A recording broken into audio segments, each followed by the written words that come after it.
গাজীপুরের দুর্ঘটনা কবলিত ট্রেন ও ওয়াগনের লাইনচ্যুত বগি উদ্ধারে এখনও অভিযান চলছে।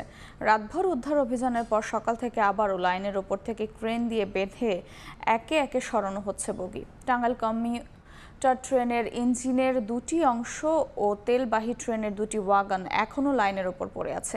সংশ্লিষ্টরা বলছেন, টাঙ্গাইল কমিউটারের ইঞ্জিন ও তেলবাহী ওয়াগন সরানো গেলেই শুরু হবে লাইন মেরামতের কাজ।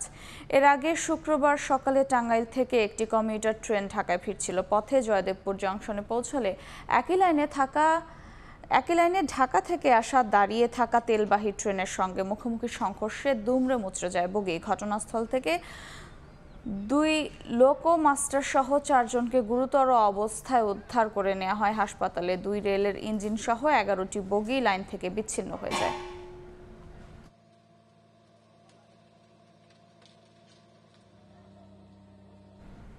গাজীপুরের ট্রেন দুর্ঘটনার পর উদ্ধার অভিযানের খবর জানাতে এই মুহূর্তে ঘটনাস্থলে আছেন রিপোর্টার রাজিবুল হাসান এবং ট্রেনের শিডিউল বিপর্যয়ের খবর জানাতে কমলাপুর রেল স্টেশনে আছেন নাজমুল সালেহী। সরাসরি প্রথমে যাচ্ছি রাজীবের কাছে।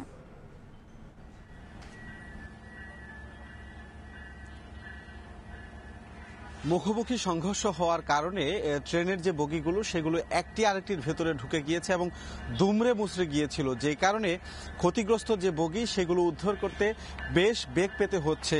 রেলওয়ে কর্তৃপক্ষ কিন্তু এমনটি আমাদেরকে জানাচ্ছিল। গত রাতভর যেভাবে আসলে অভিযান করা হয়েছে সেই অভিযানেও শেষ করা যায়নি এখনো পর্যন্ত।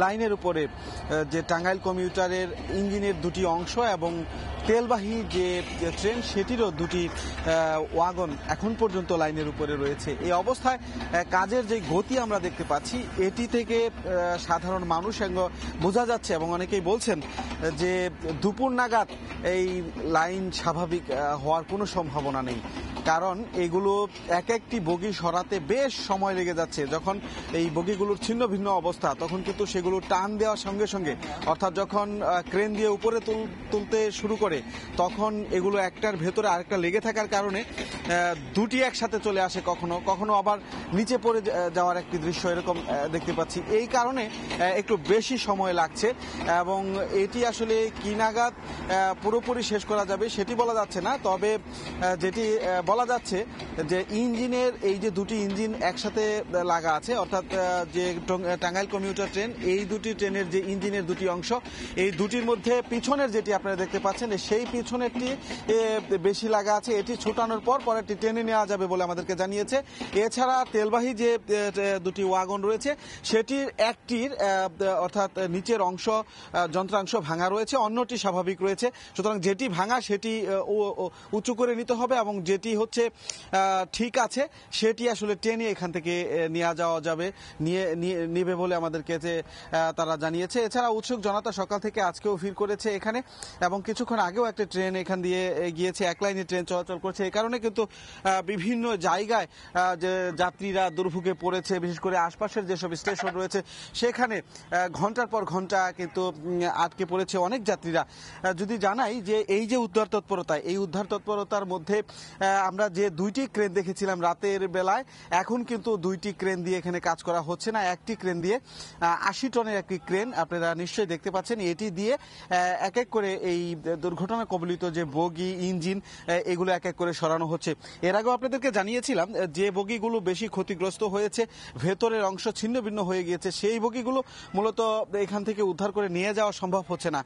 সেগুলো তুলে পাশের যে গ্রাউন্ড সেখানে রাখা হচ্ছে, পরবর্তী কোনো একটি সময় সুবিধা মতো তারা এখান থেকে সেগুলো উঠিয়ে নিয়ে যাবে বলে রেলওয়ে সংশ্লিষ্টরা আমাদেরকে জানিয়েছে। যদিও গতকাল যে ওয়াগন থেকে তেল অবিরত বের হচ্ছিল সেই জায়গা এখনো পর্যন্ত কিন্তু অনেকটা অনিরাপদ এবং স্থানীয়রা ওটার উপর দিয়েই হেঁটে নানাভাবে এখানে ঘোরাফেরা করছে, চলাফেরা করছে উৎসুক জনতা, যে কারণে কিন্তু সে যেখানে আসলে এই ওয়াগন থেকে তেল বেরিয়েছে সেইখানের জায়গাটা কিন্তু এখন পর্যন্ত ঝুঁকিপূর্ণ রয়েছে। গতকাল যেরকম পুলিশি তৎপরতা ছিল আজকে কিন্তু এরকম বেশি পুলিশি তৎপরতা নেই, যে কারণে সেখানে কিন্তু শঙ্কা তৈরি হয় দুর্ঘটনার। মোটামুটি দুর্ঘটনাস্থল থেকে এই ছিল আমার কাছ থেকে থাকা সবশেষ তথ্য। তবে আমরা যেতে চাই শিডিউল বিপর্যয়ের খবর আপনাদের জানাতে। আমাদের সহকর্মী নাজমুল সালেহী রয়েছে কমলাপুরে, সেখানে যাচ্ছি।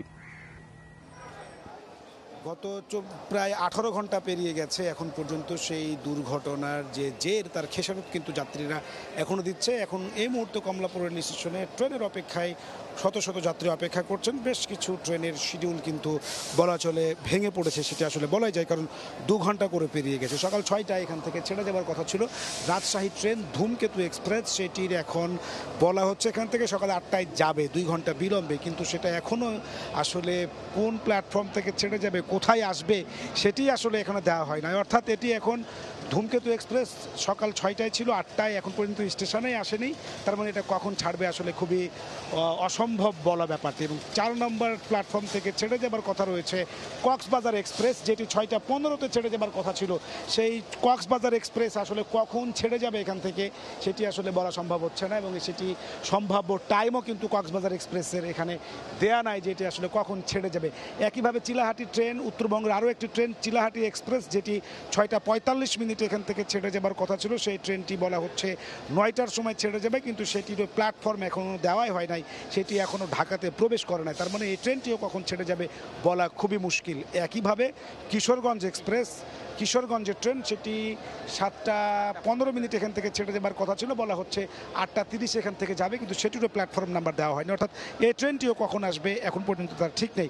বলা চলে যে উত্তরবঙ্গের যে সমস্ত ট্রেনগুলো রয়েছে রাজশাহী, চিলাহাটি এবং হচ্ছে যে উত্তরবঙ্গের আরও যে ট্রেনগুলো আছে, অর্থাৎ সকালবেলার এর 8টার পর থেকে যে ট্রেনগুলো আছে রংপুর অথবা একতা, সেই ট্রেনগুলোরও আসলে আজকে ভয়াবহ রকমের শিডিউল বিপর্যয় হবে। বলা চলে যে এখন পর্যন্ত শিডিউলের যে অবস্থা তাতে আসলে বিপর্যয় বলাই যায়, কারণ 6টার ট্রেন 8টায় বেজে গেছে, এখনও প্ল্যাটফর্মে আসেনি, কখন আসবে ঠিকমতো বলাও যাচ্ছে না। কক্সবাজারের এক্সপ্রেস 6টা 15 ট্রেন, এখনও প্ল্যাটফর্ম দেয়া আছে 4 নম্বর থেকে ছেড়ে যাবে, কিন্তু সেটা এখনও ছেড়ে যায়নি। একইভাবে প্রত্যেকটি ট্রেনেরই আসলে বিলম্ব আছে, এবং উত্তরবঙ্গের বাকি যে ট্রেনগুলো আছে এরপরে রংপুর এক্সপ্রেস অথবা একতা এক্সপ্রেস, সেই সমস্ত ট্রেনগুলোও কিন্তু আজকে ভয়াবহ শিডিউল বিপর্যয়ের মুখে পড়বে।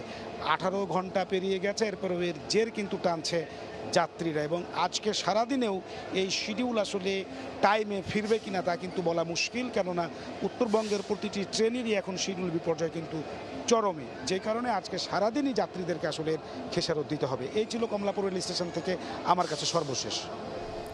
সরাসরি যুক্ত ছিলাম কমলাপুর রেল স্টেশন ও গাজীপুরের জয়দেবপুরে।